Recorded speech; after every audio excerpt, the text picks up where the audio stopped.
സർവഭൂമിയും യഹോവയാം ദൈവത്തിൻ്റെ മഹത്വം കൊണ്ട് നിറയുമാറാകട്ടെ. പ്രിയ വായനാ സുഹൃത്തെ, താങ്കൾക്ക് പുതിയ വായനയിലേക്ക് ഹൃദ്യമായ സ്വാഗതം. ഇന്ന് ഒക്ടോബർ 15, ഒന്നാമത്തെ വായനാ ഭാഗം 2 ദിനവൃത്താന്തം 5-6 അധ്യായങ്ങൾ.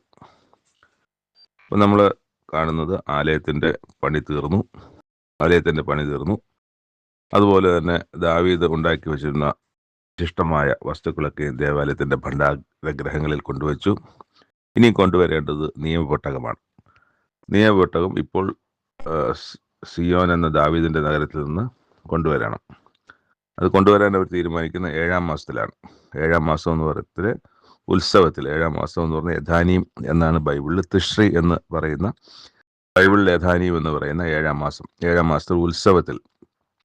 7-ാം മാസത്തിലെ ഉത്സവം ലേവി പുസ്തകം 23-ാം അധ്യായത്തിൽ പറയുന്നത് കൂടാരപ്പെരുന്നാളാണ്.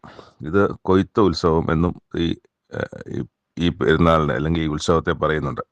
ഇപ്പോൾ കൂടാരപ്പെരുന്നാളിൻ്റെ സംഗതി എന്ന് പറയുന്നത് 40 വർഷം ഇവർ വീടോ മറ്റൊന്നും ഇല്ലാതെ കൂടാരത്തിൽ വസിച്ചിരുന്ന മരുഭൂമിയിലെ കാലം ഓർക്കുവാൻ വേണ്ടി ദൈവം അവർ കൊടുത്തതാണ്. ഇപ്പോൾ യഥാനീ മാസത്തിൽ 15-ാം തീയതി മുതൽ 7 ദിവസം അവിടെ സഭായോഗം ഒക്കെ ഉണ്ട്. ആ 7 ദിവസം ഇവർ കൂടാരത്തിലേ വസിക്കുള്ളൂ, ഭവനത്തിൽ വസിക്കില്ല. അപ്പം അങ്ങനെ അതിൻ്റെ ഓർമ്മയ്ക്കായിട്ട് ചെയ്യുന്ന ഒരു ഉത്സവമാണ് ഈ കൂടാരപ്പെരുന്നാൾ. ആ കൂടാരപ്പെരുന്നാളിൻ്റെ സമയത്താണ് ഇത് കൊണ്ടുവരാൻ വേണ്ടി അവർ തീരുമാനിക്കുന്നത്. അങ്ങനെ കാളകളെയും ആടുകളെയും എണ്ണമില്ലാതെ വണ്ണം അത് അവിടുന്ന് അങ്ങനെ യാഗം കഴിച്ച് കൊണ്ടുവന്നു.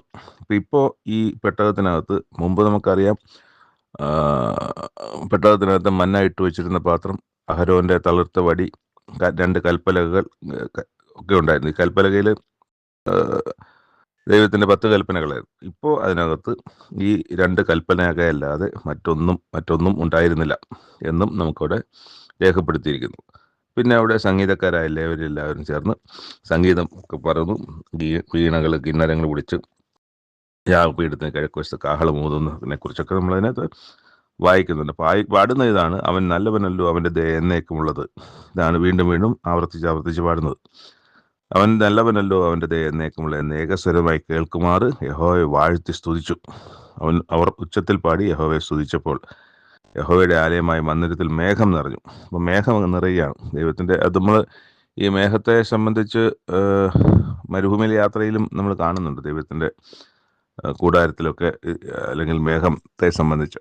അപ്പം ഇത് നിറഞ്ഞിട്ട്, ദേവാലയം നിറച്ച് മേഘമായിട്ട്, അത് അവർക്ക് ശുശ്രൂഷ ചെയ്യാൻ, തമ്മിൽ കാണാനോ ശുശ്രൂഷ ചെയ്യാനോ കഴിയാത്ത വിധം മേഘം കൊണ്ട് നിറഞ്ഞു എന്നാണ് വായിക്കുന്നത്.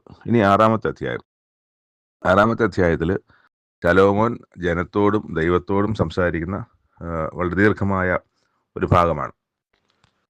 അവിടെ ശലോമോൻ പറയുന്നത്, ദൈവം കൂരിരുളിൽ വസിക്കുമെന്നാണ് പറയുന്നത്. അത് തന്നെ ഇവിടെ ശലോമോനും പറയുന്നുണ്ട്. താൻ കൂരിരുളിൽ വസിക്കുമെന്ന് ദൈവം അരുളി ചെയ്തിട്ടുണ്ട്. എങ്കിലും ഞാൻ നിനക്കൊരു നിവാസാലയം, നിനക്ക് എന്നേക്കും വസിപ്പാൻ ഒരു സ്ഥലം പണിതിരിക്കുന്നു എന്ന് പറഞ്ഞു. ഇത് സംഭവിക്കാനുള്ള ഒരു പശ്ചാത്തലത്തെക്കുറിച്ചും പറയുന്നുണ്ട്. ദാവീദിന് താല്പര്യമുണ്ടായിരുന്നു. ദാവീദിൻ്റെ താല്പര്യം ദാവീദ് വഴിയല്ല, ദാവീദിൻ്റെ മകൻ വഴി നിവർത്തിക്കട്ടെ എന്ന് ദൈവം അനുവദിച്ചതിൻ്റെ പശ്ചാത്തലത്തിലാണ് ഞാൻ ഇന്ന് ഇതൊക്കെയും ചെയ്തിരിക്കുന്നത് എന്നൊക്കെ അവിടെ പറയുകയാണ്. എന്നിട്ട് ദൈവത്തിൻ്റെ പെട്ടകവും അതിൽ വെച്ചിട്ടുള്ളതിനെ സംബന്ധിച്ചൊക്കെ അവിടെ പറഞ്ഞിട്ട്, അത് കഴിഞ്ഞിട്ട് അവിടെ ഒരു ശലോമോൻ ഒരു പീഠം അവിടെ ഉണ്ടാക്കി പ്രാകാരത്തിന് മുമ്പിൽ വെച്ചിട്ടുണ്ടായിരുന്നു. ആ പീഠത്തിൻ്റെ മുമ്പിൽ കയറി നിന്ന് അതിൽ മുട്ടുകുത്തി ആകാശത്തെ കൈമലർത്തി പ്രാർത്ഥിക്കുകയാണ്. ദീർഘമായ പ്രാർത്ഥനയാണ് ശലോമോനോട് ചെയ്യുന്നത്. അവിടെ പ്രാർത്ഥിക്കുന്ന ആദ്യത്തെ പ്രാർത്ഥന പറയുന്നത്, ഇസ്രായേലിൻ്റെ ദൈവമായ യഹോവ, പൂർണ്ണ ഹൃദയത്തോടെ അങ്ങയുടെ മുമ്പിൽ നടക്കുന്ന അങ്ങയുടെ ദാസന്മാർക്കായി നിയമവും ദയവും പാലിക്കുന്നവനായ അങ്ങയെപ്പോലെ സ്വർഗത്തിലും ഭൂമിയിലും ഒരു ദൈവവുമില്ല. എന്നിട്ട് താഴോട്ട് വായിക്കുമ്പം, എന്നാൽ ദൈവം യഥാർത്ഥത്തിൽ ഭൂമിയിൽ മനുഷ്യരോടുകൂടെ വസിക്കുമോ? ഒരു ചോദ്യമാണ്. സ്വർഗത്തിലും സ്വർഗായ ദൈവത്തിലും നീ അങ്ങ് അടങ്ങുകയില്ലല്ലോ, പിന്നെ ഞാൻ പണിതിരിക്കുന്ന ഈ ആലയത്തിൽ അടങ്ങുന്നത് എങ്ങനെ? അത് ശരിയായ കാര്യമാണ് അവിടെ ശലോമോൻ പറയുന്നത്. എങ്കിലും എൻ്റെ ദൈവമായ യഹോവ, അടിയൻ തിരുമുമ്പിൽ കഴിക്കുന്ന നിലവിളിയും പ്രാർത്ഥനയും കേൾക്കേണ്ടതിന് അടിയൻ്റെ പ്രാർത്ഥനയിലേക്കും യാചനയിലേക്കും അങ്ങയുടെ ശ്രദ്ധ തിരിക്കണമേ, അങ്ങ് തിരിഞ്ഞ് കടാക്ഷിക്കണമേ. അടിയൻ ഈ സ്ഥലത്ത് കഴിക്കുന്ന പ്രാർത്ഥനയെ കേൾക്കേണ്ടതിന് അങ്ങയുടെ നാമം സ്ഥാപിക്കുമെന്ന് അങ്ങ് അരുളി ചെയ്ത സ്ഥലമായി ഈ ആലയത്തിന്മേൽ രാവും പകലും അങ്ങ് തൃക്കൺ പാർത്ത് അരുളണമേ. ഈ സ്ഥലത്ത് പ്രാർത്ഥിക്കുന്നത് ഇനിയും ഭാവിയിൽ പ്രാർത്ഥിക്കാനിരിക്കുന്ന ഞാനും, അതുപോലെ ഭാവിയിൽ ഇവിടെ വെച്ച് പ്രാർത്ഥിക്കാനിരിക്കുന്ന ഇസ്രായേലിൻ്റെയും യാചനകളും പ്രാർത്ഥനകളും അങ്ങ് കേൾക്കണമേ. അത് പറയുന്നുണ്ട്, അങ്ങയുടെ വാസസ്ഥലമായ സ്വർഗത്തിൽ കേൾക്കണമേ. അങ്ങയുടെ വാസസ്ഥലം ഇതല്ല, പക്ഷെ അങ്ങയുടെ വാസസ്ഥലമായ സ്വർഗത്തിലിരുന്ന് അവിടുന്ന് അത് കേൾക്കണമേ, കേട്ട് ക്ഷമിക്കണമേ. വീണ്ടും താഴോട്ട് വരുമ്പോഴത്തേക്ക് ഞാൻ പാപം ചെയ്യുമ്പോൾ ആ പാപം പ്രവർത്തിച്ച ദുഷ്ടൻ, അല്ലെങ്കിൽ ആ പാപം പ്രവർത്തിക്കുന്ന എല്ലാവരും ദുഷ്ടന്മാരായതുകൊണ്ടല്ല, പാവപ്രവർത്തിയാൽ അവർ ദുഷ്ടന്മാരായി തീരുകയാണ്. അപ്പം അങ്ങനെ ഉള്ള മനുഷ്യർ ഈ ആലയത്തിൽ വന്ന് മാനസാന്തരപ്പെട്ട് പ്രാർത്ഥിക്കുമ്പോൾ അങ്ങ് അവരുടെ പാപം ക്ഷമിച്ച് അങ്ങയുടെ സ്വർഗത്തിൽ നിന്ന് അവരോട് മനസ്സിലിയണമേ. അതുപോലെ പിന്നെ പറയുന്നത്, അവിടുന്ന് ആകാശത്തിലെ മഴ, അതായത് ഈ പാപനിമിത്തം ദൈവം മഴ പെയ്യാതിരിക്കുന്നൊരു ഘട്ടം ഉണ്ടായിട്ടുണ്ട്. അപ്പം അങ്ങനെ ദൈവം മഴ നിർത്തലാക്കുന്ന സമയത്ത് മഴ പെയ്യുന്നില്ല, അവരുടെ പാപനിമിത്തം മഴ പെയ്യാൻ ഇടയാക്കുന്നില്ല. അപ്പം അങ്ങനെ ഒരു സമയത്ത് അത് തിരിച്ചറിഞ്ഞ് അവർ ഈ ആലയത്തിൽ വന്ന് അങ്ങയോട് പ്രാർത്ഥിക്കുമ്പോൾ അങ്ങത് കേട്ട് അവരോട് ക്ഷമിക്കണമേ. അത് കഴിഞ്ഞിട്ട് മഹാമാരി, ക്ഷാമം, വെൺകതിർ, വിഷമഞ്ഞ്, വെട്ടുക്കിളി, തുള്ളൻ എന്നിവ ഉണ്ടായാൽ, അവരുടെ ശത്രുക്കൾ അവരുടെ പട്ടണങ്ങളുള്ള ദേശത്തിൽ അവരെ നിരോധിച്ചാൽ, വല്ല വ്യാധിയോ വല്ല ദീനമോ ഉണ്ടായാൽ, യാതൊരുത്തിനെങ്കിലും തൻ്റെ ജനമായ ഇസ്രായേൽ മുഴുവനെങ്കിലും വല്ല പ്രാർത്ഥനയും യാചനയും കഴിക്കുകയും ഓരോരുത്തരും താൻ്റെ വ്യാധിയും ദുഃഖവും അറിഞ്ഞ് ഈ ആലയത്തിലേക്ക് തിരിഞ്ഞ് കൈമലർത്തുകയും ചെയ്താൽ അങ്ങയുടെ വാസസ്ഥലമായ സ്വർഗത്തിൽ നിന്ന് കേൾക്കണമേ. അപ്പം ഇങ്ങനെ ഓരോ കാര്യങ്ങൾക്കും പറഞ്ഞുകൊണ്ട് ഇവിടെ വെച്ച് ശലോമോൻ പ്രാർത്ഥിക്കുകയാണ്. എന്നിട്ട് പറയുന്നുണ്ട്, ഇസ്രായേലിനെ സംബന്ധിച്ചാണല്ലോ ഇപ്പോൾ പറഞ്ഞത്. അത് താഴോട്ട് വായിക്കുന്ന സമയത്ത് നമ്മൾ അതിൻ്റെ 33 എത്തുമ്പോഴത്തേക്ക്, ഭൂമിയിലെ സകല ജാതികളും അങ്ങയുടെ ജനമായ ഇസ്രായേൽ എന്ന പോലെ അങ്ങയുടെ നാമത്തെ ഭയപ്പെട്ട് അറിഞ്ഞ് ഈ പണിതിരിക്കുന്ന ആലയത്തിൽ അങ്ങയുടെ നാമം വിളിക്കേണ്ടതിന് വന്ന് അന്യജാതിക്കാരൻ നിന്നോട് പ്രാർത്ഥിക്കുന്നതൊക്കെയും ചെയ്തു കൊടുക്കണം. അപ്പോൾ ഇസ്രായേലിന് മാത്രമല്ല, അന്യജാതിക്കാരൻ അങ്ങയെ അറിഞ്ഞ് അങ്ങയെ ഭയപ്പെട്ട് അങ്ങയെ വിശ്വസിച്ച് അങ്ങയോട് പ്രാർത്ഥിക്കുന്ന പ്രാർത്ഥനയും യാചനയും ഒക്കെ അവർക്ക് ചെയ്തു കൊടുക്കണമേ. അവിടെ ഒരു ഭാഗം പറയുന്നുണ്ട്, പാപം ചെയ്യാത്ത മനുഷ്യനില്ലല്ലോ. അപ്പം അതുകൊണ്ട് ദൈവമേ അങ്ങ് അവരുടെ പാപം ക്ഷമിച്ച് അവരെ അങ്ങ് സ്വർഗത്തിലിരുന്നു കൊണ്ട് പ്രാർത്ഥന കേൾക്കണമെന്ന്. പിന്നെ ഒരു കാര്യം പറയുന്നത് ഇവരേതെങ്കിലും സമയത്ത് പ്രവാസത്തിലായി പോകുമ്പോൾ, അല്ലെങ്കിൽ എന്തെങ്കിലും പിടിക്കപ്പെട്ട് ദൂരദേശത്ത് വല്ലതും ആയി പോകുമ്പോൾ, അവിടെ വെച്ച് അവർ മനം തിരിഞ്ഞ് അവർ ഈ ദേവാലയം ഇരിക്കുന്ന ഭാഗത്തേക്ക് തിരിഞ്ഞിരുന്ന്, അതായത് ദേവാലയത്തിലേക്ക് നോക്കി, ദേവാലയം കാണാൻ നോക്കില്ല, ദേവാലയം ഇന്ന ഭാഗത്താണെന്ന് അറിയാം, പുറപ്പെട്ടു വന്ന ആ ഒരു യാത്രയനുസരിച്ച് ദേവാലയം ഇന്ന ഭാഗത്താണോ, കിഴക്ക് വശത്താണോ പടിഞ്ഞാറ് വശത്താണോ വടക്ക് വശത്താണോ ദേവാലയം ഇരിക്കുന്നതെന്ന് ദൂരദേശത്തിരുന്ന് അറിയാൻ പറ്റും. അങ്ങനെ ദേവാലയത്തിന് അത് നമ്മൾ ദാനിയേൽ ദിവസവും പ്രാർത്ഥിക്കുന്ന പ്രാർത്ഥനയിൽ നമ്മൾ വായിക്കുന്നുണ്ട്, ദേവാലയത്തിലേക്ക് തിരിഞ്ഞ്, യെരുശലേം ദേവാലയത്തിലേക്ക് തിരിഞ്ഞാണ് പ്രാർത്ഥിച്ചിരുന്നത്. അപ്പോൾ യെരുശലേം ദേവാലയം കണ്ണിലൊന്നും കാണാനൊക്കത്തില്ല, അത്ര വിദൂരത്താണ്. എന്നാൽ ആ ഒരു ഭാഗത്തേക്ക് തിരിഞ്ഞ്, ആ ഡയറക്ഷനിലേക്ക് തിരിഞ്ഞ് അങ്ങോട്ട് നോക്കി പ്രാർത്ഥിക്കുന്നു.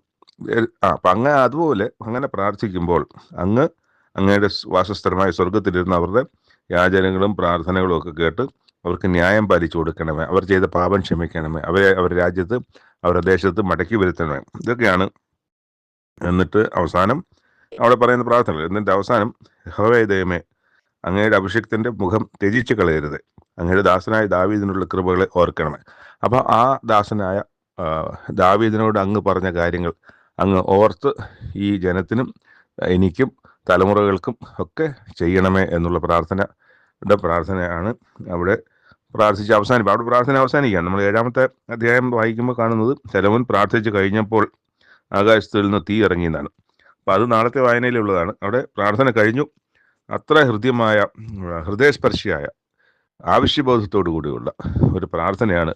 നമ്മൾ ഡീറ്റെയിൽ ആയിട്ട് തന്നെ വായിക്കണം. ഞാനിപ്പോൾ പറഞ്ഞു പോയതല്ല, മറിച്ച് ഡീറ്റെയിൽ ആയിട്ട് വായനക്കാർ അത് വായിക്കുമ്പോഴാണ് അതിൻ്റെ ആ യഥാർത്ഥത്തിൽ പ്രാർത്ഥന, നമുക്കും ഒരു പഠിക്കാൻ ഈ ശലോമോൻ്റെ പ്രാർത്ഥന നമുക്ക് സഹായിക്കും. അതെല്ലാം എന്തെങ്കിലും ഭൗതികമായ ഒരാവശ്യങ്ങൾക്കല്ല, ദൈവമായിട്ടുള്ള ബന്ധത്തിൽ ആണ് ഈ പ്രാർത്ഥന. അപ്പോൾ ആ പ്രാർത്ഥന ദൈവത്തിൻ്റെ സന്നിധിയിൽ പ്രാർത്ഥിക്കേണ്ട പ്രാർത്ഥനയെ സംബന്ധിച്ചൊരു പഠനം, അല്ലെങ്കിൽ എങ്ങനെയാണ് പ്രാർത്ഥിക്കേണ്ടത് എന്ന് അറിയാനും നമുക്ക് ഈ അധ്യായം, ഈ 6-ാമത്തെ അധ്യായം സഹായിക്കുമെന്ന് തന്നെയാണ് പറയാനുള്ളത്.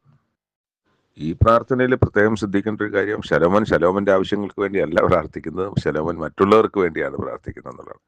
അപ്പം അങ്ങനെ ഒരു പ്രത്യേകത ഈ പ്രാർത്ഥനയ്ക്ക് ഉണ്ട് എന്നുള്ളതാണ്. തൻ്റെ ആവശ്യങ്ങൾക്കോ തൻ്റെ മക്കളുടെ എന്തെങ്കിലും കാര്യങ്ങൾക്കോ ഒന്നുമല്ല, മറിച്ച് തൻ്റെ ജനത്തിന് വേണ്ടി, ഭാവി തലമുറയ്ക്ക് വേണ്ടി, ജാതികൾക്ക് വേണ്ടി, അവരുടെ ദൈവമായിട്ടുള്ള ബന്ധത്തെ നിലനിർത്തുന്നതിനും ആ ദൈവം അവർക്ക് വേണ്ടി കടാക്ഷിക്കുന്നതിനെ സംബന്ധിച്ചുള്ള പ്രാർത്ഥന ശരിക്കും ഹൃദയസ്പർശിയായ പ്രാർത്ഥന തന്നെയാണിത്. 2-ാമത്തെ വായനാഭാഗം യെഹെസ്കേൽ പ്രവചനം 41-ാം അധ്യായം. ഇന്നലെ പട്ടണത്തെ കാണുന്നതും പട്ടണത്തിൻ്റെ കുറിച്ചുള്ള ദർശനവും അത് കഴിഞ്ഞിട്ട് ആലയത്തിൻ്റെ ദർശനവും ഒക്കെ കണ്ടു. ഇന്ന് നമ്മൾ വായിക്കുന്നത് മന്ദിരത്തിലേക്ക് കൊണ്ടുവരുന്നു, മന്ദിരത്തിനുള്ളിൽ ചെന്നു എന്നാണ്. അപ്പം അവിടെ ചുവരുകളെ അളന്നു. അപ്പോൾ കയ്യിൽ ചരടും അളവുകോലും ഒക്കെ ഉണ്ട്, അത് വെച്ച് അളക്കുകയാണ് ഓരോന്നിൻ്റെ അളവ്. അപ്പോൾ അതിൽ അളന്നു, അത് മന്ദിരം അളന്നു, അതിൻ്റെ നീളം എടുക്കുന്നുണ്ട്. അതുപോലെ വേറൊന്ന് ഒരു 20 മുഴം അളന്നിട്ട് പറഞ്ഞു, ഇത് വിശുദ്ധ സ്ഥലം എന്ന് ആ കൂടെ ഒരു പുരുഷനും ഉണ്ടല്ലോ, ആ പുരുഷൻ എന്നോട് പറയുന്നത് കേൾക്കുന്നുണ്ട്. പിന്നെ പുറവാരത്തിൻ്റെ വീതി, പിന്നെ 3 നിലയായി പുറവാര മുറികൾ ഒന്നിൻ്റെ മേൽ ഒന്നായി 3 നിലയായും നിലയിൽ 30 വീതവും നിലയിൽ 30 വീതവും ആയിരുന്നു. അപ്പം അങ്ങനെ ഓരോ ഭാഗത്തിൻ്റെ ആലയത്തിൻ്റെ അല്ലെങ്കിൽ മന്ദിരത്തിനുള്ളിലെ അളവുകളൊക്കെ ഇങ്ങനെ എടുക്കുന്നതിനെ സംബന്ധിച്ചാണ് ഇതിൽ വിശദീകരിക്കുന്നത്. എന്നിട്ട് അതിൽ ചിത്രപ്പണി, മേൽഭാഗം ഒക്കെ ഓരോ കാര്യങ്ങളെ സംബന്ധിച്ച് അതിൽ വിശദീകരിക്കുന്നുണ്ട്. വിശദീകരിച്ചതിന് ശേഷം കെരൂബുകളെ സംബന്ധിച്ച്, അത് ദേവാലയം, നമ്മൾ ഇന്നലെ ദേവാലയത്തിൻ്റെ കാര്യങ്ങൾ ദിനവൃത്താന്ത പുസ്തകത്തിൽ വായിക്കുമ്പോൾ നമ്മൾ ഈ കെരൂബിനെ സംബന്ധിച്ച് വായിക്കുന്നുണ്ട്. കെരൂബിന് 2 മുഖമുണ്ടെന്നും ഒന്നിന് മനുഷ്യമുഖവും അത് ഒരു വശത്തേക്കും മറ്റേ മുഖം സിംഹമുഖം അപ്പുറത്ത് ഈ വശത്തേക്കും തിരിഞ്ഞിരിക്കുന്നതിനെ സംബന്ധിച്ചൊക്കെ ആണ് ഇവിടെ എഴുതിയിരിക്കുന്നത്. അപ്പം ഈ താഴെ എഴുതിയിരിക്കുന്നത് ഇങ്ങനെ 2 മുഖവും അപ്പുറത്തും ഉള്ള ഈന്തപ്പനയുടെ നേരെയുമായിരുന്നു. ആലയത്തിൻ്റെ ചുറ്റും എല്ലായിടവും ഇങ്ങനെ ഉണ്ടാക്കിയിരുന്നു. നിലം മുതൽ വാതിലിൻ്റെ മേലറ്റം വരെ കെരൂബുകളും ഈന്തപ്പനകളും ഉണ്ടായിരുന്നു. ഇങ്ങനെയായിരുന്നു മന്ദിരത്തിൻ്റെ ഭിത്തി. അപ്പം ഇത് കഴിഞ്ഞിട്ട് ബാക്കിയുള്ള കഥകളെ സംബന്ധിച്ച്, അതിവിശുദ്ധ മന്ദിരത്തിലെ ഈ 2 കഥകൾ ഉണ്ടായിരുന്നതിനെക്കുറിച്ച്, കഥകൾക്ക് ഈ 2 മടക്കുണ്ടായിരുന്നു. കഥകിന് 2 മടക്ക് കഥക്, അങ്ങനെ 2 മടക്ക് കഥക്, മറ്റേ കഥകിന് 2 മടക്ക് കഥക്, ഇതൊക്കെ കാര്യങ്ങളൊക്കെ അവിടെ നമ്മൾ ഈ കാര്യങ്ങൾ മാത്രം. ഇതിപ്പോൾ നമ്മൾ ഇന്നലെ ഞാൻ പറഞ്ഞല്ലോ, ഇതിപ്പോൾ ഇനി രണ്ട് ചില അധ്യായങ്ങളൊക്കെ തന്നെ ഇതിനെ സംബന്ധിച്ച്, ഈ ദർശനം, ആലയത്തെ സംബന്ധിച്ചുള്ള ദർശനം, അത് വളരെ പ്രാധാന്യത്തോട് തന്നെയാണ് ചില അധ്യായങ്ങളായി, നീണ്ട അധ്യായങ്ങളായി തന്നെ ഇവിടെ പ്രതിപാദിച്ചിരിക്കുന്നത്. 40 നമ്മൾ വായിച്ചു, 42, ഇനി 43, 44 ഒക്കെ തന്നെ ഈ ദർശനത്തെ സംബന്ധിച്ചുള്ള വിവരണങ്ങളാണ് നമ്മൾ വായിക്കുന്നത്. 3-ാമത്തെ വായനാഭാഗത്തിൽ നിന്ന് യോഹന്നാൻ എഴുതിയ സുവിശേഷം 7-ാം അധ്യായം. ഇവിടെ കൂടാരപ്പെരുന്നാളിൻ്റെ സമയമായി, പക്ഷേ യേശുക്രിസ്തു അങ്ങോട്ട് പോകാൻ മനസ്സ് കാണിച്ചില്ല. കാരണം യഹൂദയിൽ, ഇപ്പം യേശുക്രിസ്തു ഗലീലയിൽ സഞ്ചരിച്ചു കൊണ്ടിരിക്കുകയാണ്. ആ സമയത്താണ് കൂടാരപ്പെരുന്നാൾ വരുന്നത്, അടുത്ത് വരികയാണ്. യഹൂദന്മാർ അവനെ കൊല്ലുവാൻ അന്വേഷിച്ചത് കൊണ്ടാണ് യഹൂദയിൽ സഞ്ചരിപ്പാൻ ക്രിസ്തുവിന് മനസ്സില്ലാതിരുന്നത്. അപ്പോൾ കൂടാരപ്പെരുന്നാളിന് പോകണമെന്ന് പറയുന്നത് 3 പ്രധാന ഉത്സവങ്ങൾ ഇസ്രായേലിലെ പുരുഷന്മാർ യെരുശലേം ദേവാലയത്തിൽ വന്ന് കൂടേണ്ട 3 പെരുന്നാളുകൾ ഒന്നാണ് ഈ കൂടാരപ്പെരുന്നാൾ. അപ്പോൾ അത് ചെയ്യാൻ വേണ്ടി ശിഷ്യന്മാർ പറയുന്നുണ്ട്. ശിഷ്യന്മാർ അവിടെ ഈ സമയം ക്രിസ്തുവിനെ കളിയാക്കി പറയുകയാണ്, പ്രസിദ്ധനാകുവാൻ ആഗ്രഹിക്കുന്നവർ ആരും രഹസ്യത്തിലൊന്നും ചെയ്യുന്നില്ലല്ലോ, നീ ഇത് ചെയ്യുന്നുവെങ്കിൽ ലോകത്തിൽ നിന്നെ തന്നെ വെളിപ്പെടുത്തുക. അങ്ങനെ പറയുകയാണ്. അത് നീ ചെയ്യുന്ന പ്രവർത്തികളെ നിൻ്റെ ശിഷ്യന്മാരും കാണേണ്ടതിന് ഇവിടം വിട്ട് യഹൂദിയിലേക്ക് പോകുക. യഹൂദിയിൽ ചെന്നിട്ട് നീ അവിടെ ഈ വൻകാര്യങ്ങളൊക്കെ ചെയ്യുക. അപ്പോൾ എല്ലാവരും അറിയും, നിന്നെ പുകഴ്ത്തും, നീ പ്രസിദ്ധനാകും. പക്ഷേ ആ കളിയാക്കലിന് യേശുക്രിസ്തു മറുപടി കൊടുക്കുന്നത്, എൻ്റെ സമയം ഇതുവരെ വന്നിട്ടില്ല, നിങ്ങൾക്കോ എപ്പോഴും സമയം തന്നെ. നിങ്ങളെ പകയ്ക്കാൻ ലോകത്തിന് കഴിയുന്നതല്ല, എന്നാൽ അതിൻ്റെ പ്രവൃത്തികൾ ദോഷമുള്ളവ എന്ന് ഞാൻ അതിനെക്കുറിച്ച് സാക്ഷ്യം പറയുന്നു. എൻ്റെ സമയം ഇതുവരെ വന്നിട്ടില്ല, അതുകൊണ്ട് ഞാൻ ഈ പെരുന്നാളിന് ഇപ്പോൾ പോകുന്നില്ല. ഇങ്ങനെ അവരോട് പറഞ്ഞിട്ട് ഗലീൽ തന്നെ പറഞ്ഞു. പക്ഷേ എൻ്റെ സഹോദരൻ ഓൺ ബ്രദേഴ്സിനെ കുറിച്ചാണ് പറഞ്ഞത്. അവരുടെ സഹോദരന്മാർ പെരുന്നാളിന് പോയതിനു ശേഷം യേശുക്രിസ്തു രഹസ്യത്തിൽ ഈ പെരുന്നാളിന് പോവുകയും ചെയ്തു. തൊട്ട് മുമ്പിൽ പറഞ്ഞല്ലോ, ഞാൻ ഈ പെരുന്നാളിന് ഇപ്പോൾ പോകുന്നില്ല. അപ്പോൾ അവർ വിചാരിച്ച് ഈ പെരുന്നാളിന് ഇപ്രാവശ്യം വരുന്നില്ല എന്നുള്ളതാണ് അവർ മനസ്സിലാക്കിയെന്ന് തോന്നുന്നു. പക്ഷേ അവർ പെരുന്നാളിന് പോയി, യേശുക്രിസ്തു പോയില്ല, കൂടെ പോയില്ല, യേശുക്രിസ്തുവിനെ കൂട്ടിയുമില്ല. പക്ഷേ രഹസ്യമായിട്ട് യേശുക്രിസ്തു പെരുന്നാളിന് പോവുകയും ചെയ്തു. അപ്പോൾ അവിടെ ചെന്നപ്പോൾ പുരുഷാരത്തിനിടയിൽ യേശുക്രിസ്തുവിനെ സംബന്ധിച്ചുള്ള കുശുകുശുപ്പുണ്ടാകുകയാണ്. അവൻ നല്ലവനെന്ന് ചിലർ പറഞ്ഞു, അല്ല, അവൻ പുരുഷാരത്തെ വഞ്ചിക്കുന്നവനാണെന്ന് മറ്റു ചിലരും പറഞ്ഞു. പക്ഷേ യഹൂദന്മാരെ പേടിച്ചിട്ട് ആരും മറ്റുള്ളവർ കേൾക്കെ ഒന്നും അവനെക്കുറിച്ച് രഹസ്യമായി തമ്മിൽ പറഞ്ഞതല്ലാതെ ഒന്നും ചെയ്തില്ല. എന്നാൽ പെരുന്നാളിൻ്റെ ഏകദേശം പാതി സമയം കഴിഞ്ഞപ്പോൾ യേശു ദൈവാലയത്തിൽ ചെന്ന് ഉപദേശിച്ചു. അപ്പോൾ പിന്നെ യേശു രഹസ്യത്തിൽ ഒളിച്ചിരിക്കാതെ, അല്ലെങ്കിൽ രഹസ്യമാക്കാതെ തന്നെത്താൻ പരസ്യപ്പെടുത്തി ദേവാലയത്തിൽ ചെന്ന് ഉപദേശിച്ചു. വിദ്യാഭ്യാസം ചെയ്യാത്ത ഇവൻ ശാസ്ത്രം അറിയുന്നത് എങ്ങനെയെന്ന് യഹൂദന്മാർ പറഞ്ഞ് ആശ്ചര്യപ്പെട്ടു. യേശു അവരോട് ഉത്തരം പറഞ്ഞത്, എൻ്റെ ഉപദേശം എൻ്റേതല്ല, എന്നെ അയച്ചവൻ്റേതത്രേ.